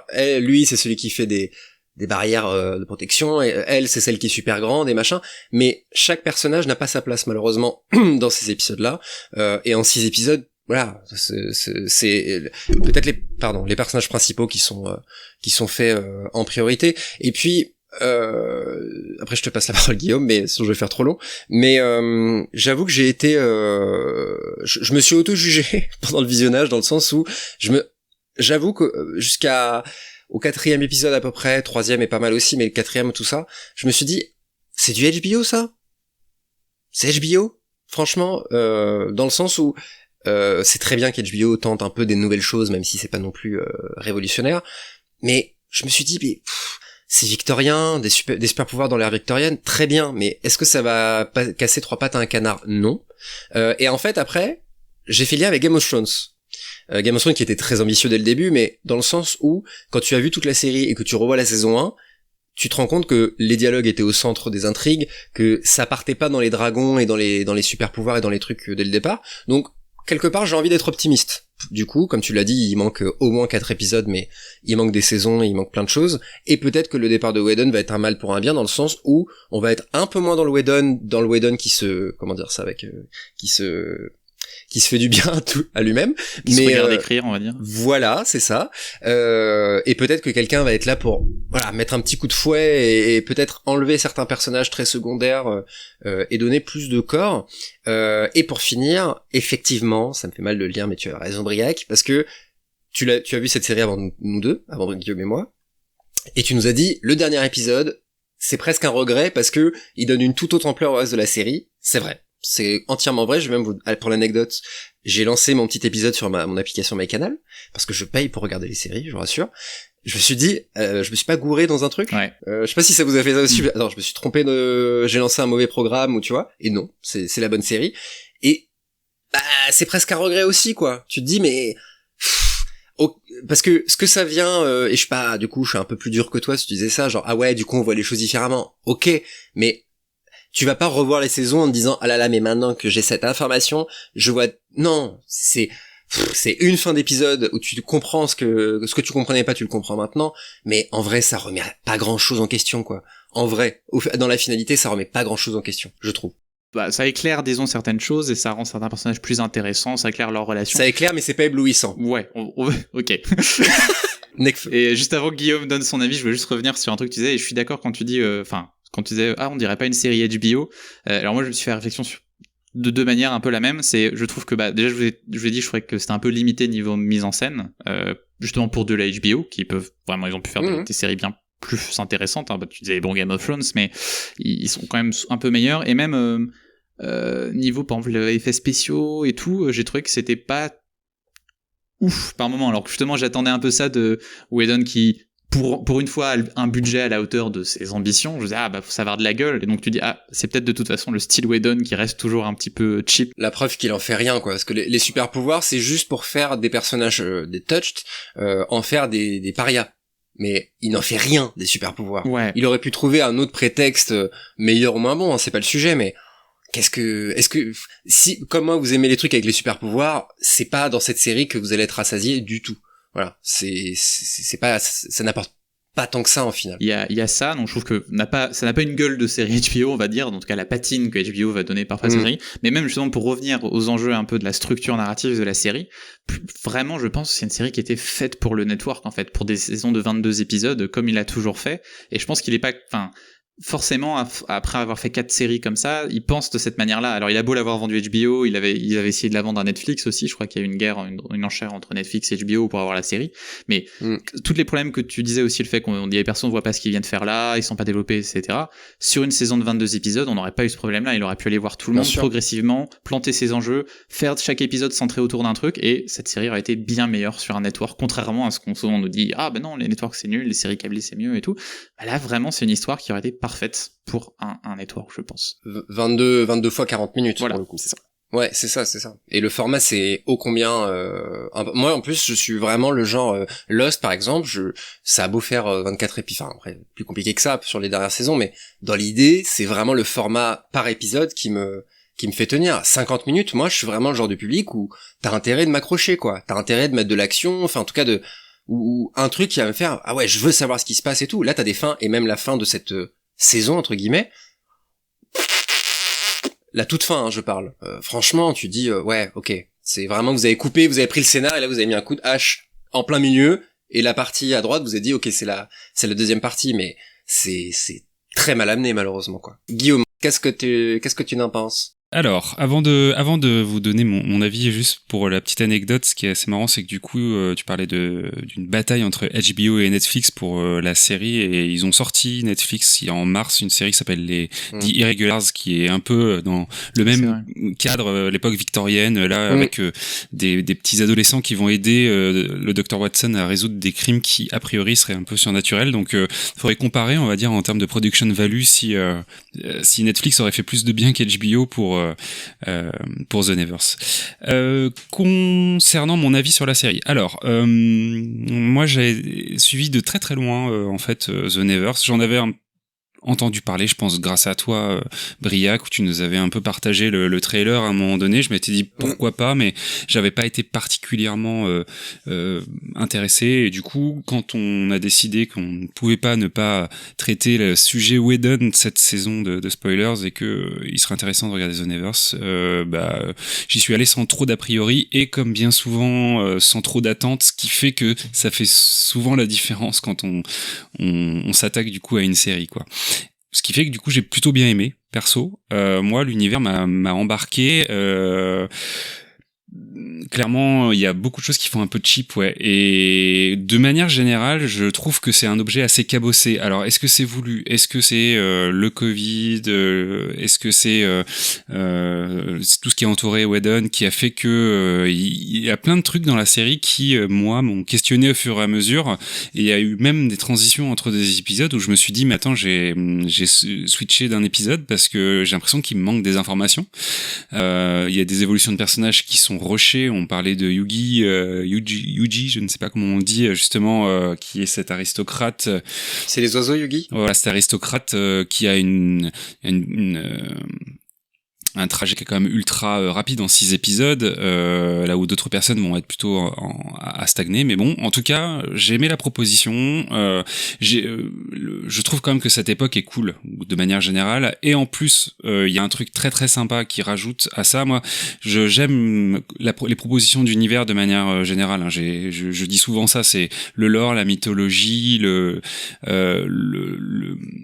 visuellement ce qu'on me propose qui va m'accrocher ou pas dans une série aussi beaucoup. Puis ensuite l'émotion, et là j'aime beaucoup le fait qu'ils aient apporté cette touche steampunk mais en le twistant, puisque c'est pas steampunk mais c'est electric punk, dans le sens où le deuxième personnage on va dire important, qui est Penance Heather, qui justement qui est une touch mais qui grâce à ça invente des choses incroyables, le fait via l'électricité. Bref, ce qui nous donne des petites choses surprenantes dans les épisodes comme ça, des petites inventions, un petit côté Dr Frankenstein aussi, qui je crois est quand même cité aussi à 2-3 endroits dans la série, qui fait que il y a un personnage qui est qui l'est, hein. Tout ça j'ai aimé, j'ai trouvé ça surprenant et ça m'a petit à petit comme ça accroché à la série. Vous l'avez dit, le cast est génial. Laura Donnelly, c'était pas gagné pour moi parce que moi je la connais justement de Outlander que je suis, et qui elle dans cette série-là a un rôle vraiment de femme au foyer, très douce, très maternelle, et du coup physiquement comme ça moi je la rapprochais de ce rôle-là, et tout de suite on te la montre comme effectivement quelqu'un qui va se castagner, qui a une super répartie, et puis qui a vraiment elle a un jeu qui est en retenue, mais dont on sent qu'il y a vraiment un feu qui bouillonne en elle, et tout se passe dans le regard et tout ça. Enfin bref, moi j'ai vraiment beaucoup aimé. Et aussi effectivement Ben Chaplin dans le rôle du détective Mundy, qui est très bon aussi, ce côté un peu flic désabusé, qui arpente les rues et qui sort les poings. Enfin il y a un côté très anglais dans tout ça aussi qui marche très bien. D'ailleurs c'est assez marrant, je sais pas, faudra peut-être réfléchir à ça un jour, mais le fait qu'un Américain fasse une série qui se passe en Angleterre, il peut y avoir des choses intéressantes. Ça me fait penser à Ted Lasso, qui est une série qui n'a rien à voir, mais qui est l'histoire d'un entraîneur américain qui vient entraîner une équipe de foot anglaise, et il y a sûrement un décalage qui doit être intéressant aussi, Briac, du coup. Ouais, je crois que Whedon a fait ses études en Angleterre. Et d'où aussi sa passion pour Shakespeare. Il a fait du théâtre là-bas, et il a une maison, je crois, aussi en Angleterre, donc il a un rapport très intime, en tout cas, avec le Royaume-Uni. Ouais, parce que là, le cast est à 100% même, je pense, anglais, donc et bon casting, du coup, on l'a dit, hein, c'est vraiment une des qualités. À la limite, c'est parce que si le casting était raté, moi perso, je sais même pas si j'aurais, si je serais allé jusqu'au au 6e épisode. Mention spéciale qui, pour un acteur qui joue pourtant un personnage que j'ai toujours du mal, il faut toujours un mec un peu excentrique dans des trucs, dans un univers comme ça. On a parlé de la Révolution à une époque, c'était un peu ce que je retrouve souvent, et souvent depuis la Révolution, ce personnage m'énerve. Là, j'ai trouvé plutôt bien, c'est Hugo Swan, qui est joué par James Norton. Je l'ai vu, je me suis dit, mais putain, dans quoi je l'ai vu, ce mec? Il joue dans L'ombre de Staline, qui est un film qui est sorti assez récemment, et il joue, mais complètement différemment dans Staline. Il joue un mec en retenue, un mec timide et tout. Et je me suis dit, ok, donc, j'ai au moins un exemple, ce mec-là, il compose vraiment dans cette série-là, quoi. Vraiment, c'est un rôle de composition, ce qui est plutôt, à mon avis, un peu le cas pour le reste. Donc, cela dit, alors, faudra m'expliquer l'importance de ce personnage encore une fois dans toute cette chorale. Enfin, est-ce qu'il était nécessaire dans ce casting-là, ce personnage-là? Clairement, il va avoir un rôle très important sur la suite, c'est suggéré, mais tu supposes. Mais est-ce que dans ces 6 épisodes, c'est le cas? Bah oui, mais il faut bien planter des personnages pour la suite en même temps, Charles, quand même. Oui, mais c'est toujours pareil, Briac. C'est un pari sur l'avenir, en fait, une série pour toi. C'est que ça. Moi, ce que je te dis, c'est que là, en 6 épisodes, est-ce qu'il fallait pas mieux, du coup, réduire un petit peu le nombre de personnages et d'ores et déjà leur donner plus de corps? Est-ce que c'est pas possible? Est-ce que toutes les séries qui sont faites de ce format-là ont autant de personnages à développer? Alors si, ça je suis d'accord, mais après je pense qu'il y a des trucs comme tu dis là, le Swan, je peux pas juger le fait que le personnage ne serve à rien quand les épisodes sont écrits, alors que ils auraient dû être diffusés sur une saison de 10 épisodes, de ce que je veux dire. Il faut bien le planter. Oui, on leur laisse le bénéfice du doute. C'est ça. Là, je suis d'accord avec toi. Je suis d'accord avec toi. Mais si on se refait un bilan à la fin vraiment de la première saison, et que tout ce casting là que j'ai sous les yeux là, les maladies, les machins trucs, si tous ont été développés à la hauteur de ce qu'ils méritent, ok. Moi, ce que je te dis, c'est qu'en 6 épisodes, et encore une fois, le dernier épisode, n'en dis pas plus, mais apporte encore plus de nouveaux personnages, et tu dis, oh là là, ils vont tous être développés, enfin, tu vois, c'est tendu, quoi. Alors, oui. Sur tout le côté, effectivement, est-ce qu'il faut attendre, est-ce que chaque épisode ne doit pas se valoir en lui-même et tout ça. Moi, j'ai pas trop ressenti ça. Par contre, j'ai senti effectivement que la série prenait son temps pour planter des intrigues qui étaient pas forcément très intéressantes ou même très compréhensibles sur là où ça amenait. T'as totalement raison, Hugo Swan. Certes, ça nous amène à tout un pan un peu underground, on va dire, de cette société-là qui fait le lien entre les gens exclus et les nantis. Mais au-delà de ça, le personnage en lui-même, lui, bon voilà, est pas forcément plus intéressant que ça, mais la série est amputée aussi, quoi. Donc attendons de voir la fin de la saison. Moi, ça m'a pas gêné cette lenteur là, parce que je trouve que généralement les personnages sont un petit peu Kleenex parfois dans les séries d'aujourd'hui, et là, le fait qu'on prenne son temps, quitte à nous montrer des trucs. Alors certes, vous avez noté des problèmes de rythme. Moi, ça m'a pas particulièrement gêné, mais je vois le truc, quoi. Moi, j'y ai trouvé mon compte de ça et de ces petits détails. Même des fois, si je décrochais d'un dialogue, je m'amusais un peu à regarder dans le décor ou ce genre de choses, quoi.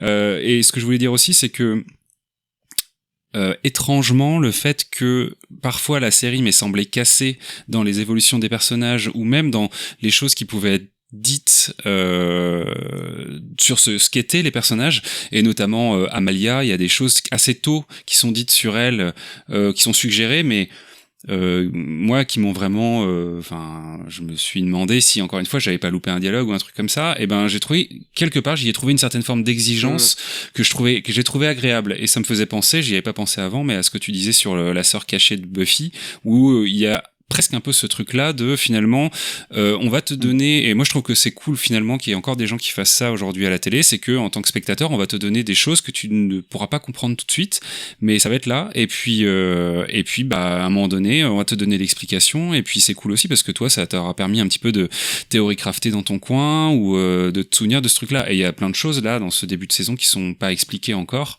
même des choses très anodines, voilà quoi, c'est dans l'épisode 1, donc c'est pas un spoil, mais moi j'ai trouvé ça très intriguant, cette réunion entre les gens très haut placés dans le gouvernement. Ils ont tous un sablier devant eux et ils le retournent, mais on sent que c'est pas vraiment un sablier, c'est quelque chose de particulier, quoi. Et voilà, ce genre de petits détails, moi ça m'a intéressé. Donc série cassée, série un peu bizarre, un peu mal produite parfois, et effectivement pour du HBO c'est un peu surprenant, mais globalement pour son univers, moi j'ai envie de savoir la suite. Et puis pour le score aussi, j'ai pas noté, mais en point final, je dirais que le score, la bande originale de Mark Isham, je l'ai trouvé vraiment cool. Je me la réécoute encore assez souvent maintenant, et ça a été un bon point de la série pour moi. Parce qu'on peut faire le lien entre la musique et un petit peu la patte. Tu disais ça tout à l'heure. Moi, je trouve que le côté victorien, enfin Londres, tout ça, c'est malheureusement on le voit beaucoup, je trouve, ces dernières années, que ce soit au cinéma et en série. Et en vrai, j'ai l'impression qu'aujourd'hui, c'est presque dangereux, tu vois, pour une série. On fait croire que ça va être original, et en fait, parfois ça permet juste de faire un truc exotique avec d'énormes guillemets, mais pas américain en tout cas, et on dit du coup on va en Angleterre, et ok, là ça pouvait être dangereux, et parce qu'il y a aussi plusieurs paysages de comment on dit en anglais, je sais plus, mais vous savez, le countryside, la campagne un petit peu anglaise, etc. Donc c'est bien des fois que ça s'éloigne de ça, parce que les décors, moi ça m'a pas pour le coup, les décors, j'aurais aimé qu'ils en fassent. Tu parlais de la mise en scène, Briac, mais pour le coup, moi j'aurais aimé des moments où la série va justement mettre ce côté un petit peu convenu, et justement te transcender et te faire la fin du premier épisode. Moi en tout cas j'ai fait ok, sympa, ah ok, pas mal, tu m'as eu. Et cette fameuse scène sur l'eau, ou sous l'eau, on verra. Et en vrai cette scène, je me suis dit presque, mais putain, mais c'était ça comment ça se fait qu'il y a que 2 fois dans toute cette série, jusqu'ici en tout cas, où vraiment la scène sur l'eau, quand le mec arrive sur l'eau, je me dis mais putain, ouais, ok, je me suis dit, putain, là, il m'a eu, et ce qui arrive derrière, et en vrai, j'ai pas vu de scène comme ça auparavant, quoi, vraiment sur ce jeu-là, tu vois. Alors c'est évident qu'il fallait faire ça, de toute façon, et est-ce qu'au final, c'est toujours ce que je disais tout à l'heure, est-ce que c'est pas un défaut, du coup, parce que, moi, Whedon est sûrement capable d'en faire plein, et voilà, j'ai trouvé ça un peu dommage, mais peut-être que c'est pas la place du showrunner, Briac, Ça, c'est dur de savoir tant qu'on n'a pas les témoignages derrière. Est-ce que c'est plus le rôle du scénariste, du showrunner, ou est-ce que... Ça dépend des séries. Souvent, le showrunner va dire ouais, il y aura une scène comme ça, et ensuite ça peut être un scénariste qui l'écrit, mais ça vient quand même du showrunner. Parfois, le scénariste va proposer. Là, je peux pas savoir. Peut-être, je pense que ça vient de la writer's room, en tout cas. Après, on sait pas exactement qui a fait quoi. Comment tu la places, la place du showrunner, justement, dans ces épisodes-là, justement? Encore une fois, c'est hyper dur parce que chaque showrunner fonctionne différemment. Ça dépend des séries. Là, il semble très présent, Whedon, toujours, dans ces séries, parce qu'on retrouve une patte commune à chaque fois. Mais... parce que justement, on l'a dit, du coup, Joss Whedon a quitté le navire en cours de saison. Donc, on sait pas encore qui va reprendre on sait. Il s'agit de Philippa Goslett, qui est scénariste, qui a scénarisé plusieurs longs métrages, 3 je crois, qui n'ont pas été super bien reçus. Alors moi, j'en ai vu aucun, donc je peux pas vraiment m'en réjouir ou voilà, je sais pas du tout. Sachant que le seul truc un peu étrange, c'est que c'est quelqu'un qui n'a jamais écrit pour la télévision, qui n'a jamais été showrunner, donc c'est un peu costaud de lui donner cette responsabilité-là tout de suite dans une série qui est déjà en cours. Après, il y a le côté sympa de savoir que restent des personnes qui étaient là sur le début de saison et qui seront là sur la suite, comme Doug Petrie, qui a travaillé sur Buffy, Angel, sur Pushing Daisies. On a des productrices comme Bernadette Caulfield, qui était sur X-Files ou Game of Thrones, et Ian S. Landress, qui était sur Les Sopranos. Donc ça, c'est pas des personnes qui écrivent, mais qui supervisent la production, donc ils restent là. Et surtout, on a Jane Spenson, qui écrit le dernier épisode, et qui est vraiment donc quelqu'un qui a travaillé sur toutes les séries de Whedon, mais aussi sur Battlestar Galactica, et qui a notamment écrit certains de mes épisodes préférés. Je pense à The Hub, tu vois peut-être toi Guillaume, l'épisode du Hub de résurrection dans la saison 4 de Battlestar, qui est un super épisode qu'elle a écrit sur Caprica aussi. Donc c'est quelqu'un de très doué, qui fait donc le meilleur épisode de la saison et qui sera là pour la deuxième partie. J'en suis presque à me demander pourquoi ne pas lui avoir donné tout simplement le rôle de showrunner sur la suite, et je me demande s'il n'y a pas une décision de la part d'HBO de ne pas justement aller vers des gens trop proches de Whedon, de un peu sortir de son cercle d'influence, peut-être la peur qui continue un peu à essayer de diriger la série officieusement. Mais voilà, en tout cas on sait pas grand chose de cette nouvelle showrunner, on sait pas la direction qu'elle va emprunter, on sait pas si Whedon a laissé un plan pour toutes les idées qu'il avait, parce que bon, il y a des choses qui semblent être prévues, des réponses à des mystères, est-ce que ça va être suivi ou non? Ça, on n'en sait rien. Après, moi, je le prends de manière plutôt positive, dans la mesure où, comme on l'a dit plus tôt, 2 des meilleures séries de Whedon, que sont Buffy et Angel, ont eu deux dernières saisons sans Whedon comme showrunner, et d'ailleurs ce sont mes saisons préférées de ces 2 séries-là. Donc on n'a pas besoin forcément qu'il soit showrunner pour que la série soit bien, et même peut-être, comme on l'a dit, ça va peut-être être un vent de fraîcheur qui va permettre un peu de dégager tous les éléments en trop ou qui étaient un peu confus, et on va avoir une direction plus claire. À voir, maintenant on peut pas vraiment savoir avant. Moi j'ai juste peur que ce soit une série qui soit annulée au bout d'une saison dès qu'on aura la suite, c'est un petit peu ma crainte. On verra bien. On sait ce que ça a donné niveau audience pour l'instant ou pas? Je crois qu'on est dans une moyenne plutôt positive. Pas forcément un hit, mais rien de déshonorant non plus. Okay. En tout cas, ce qu'on peut dire, c'est que même si c'est pas un gage de qualité, le fait qu'une série qui parle autant de femmes et de statut de la femme qui soit showrunnée par une femme, c'est plutôt une bonne nouvelle. Et peut-être juste repréciser que, si c'était pas clair, on aura le droit à 6 nouveaux épisodes qui termineront cette saison 1. On sait pas trop quand d'ailleurs, mais en tout cas, voilà. Voilà, donc peut-être un bilan global de la saison, le moment venu, la saison prochaine, hein, sûrement, puisqu'il nous reste a priori un épisode à cette saison 2 de spoilers sur Canal B. On verra, on sait pas encore exactement. Voilà, on va être honnête avec vous. On s'est pas décidé. L'été arrive, donc voilà, ça nous fait toujours kiffer de vous proposer des épisodes. Donc voilà. Et d'ailleurs, si vous avez des séries du moment dont vous voulez nous parler, en tout cas, qu'on puisse discuter dans cette émission, ce sera avec plaisir dans cette émission ou évidemment sur Twitch. À la base, petit trivia encore une fois, cet épisode on avait pensé en faire un live sur The Nevers, on avait des invités qu'on ne pourra pas vous dire, on garde le suspense, mais voilà, on avait des invités en tête.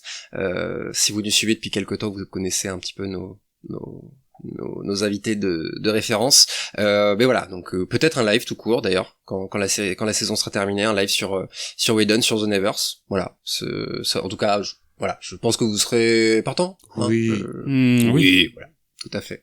Par ailleurs, est-ce qu'il y aurait pas un petit concours là qui va arriver, Guillaume, peut-être Mais oui. Tout à fait. Mais voilà, beau teasing, on continue Guillaume, de proposer. Ben oui, c'est ça. Voilà. Allez, salut. Non mais voilà, restez vigilants et vigilantes. Allez voir nos réseaux sur Twitter, sur Instagram principalement. Et puis n'hésitez pas à partager cet épisode s'il vous a plu. Voilà, parlez autour de vous de spoilers, de nos émissions, de nos lives. Voilà, on fait tout ça parce qu'on adore le faire et parce que on a des retours qui sont toujours hyper positifs de la part de nos auditeurs et auditrices. Donc vraiment. Merci beaucoup. Puis on se dit à très vite sur Canal B ou sur nos réseaux. Voilà. Bisous. Salut. Salut à tous.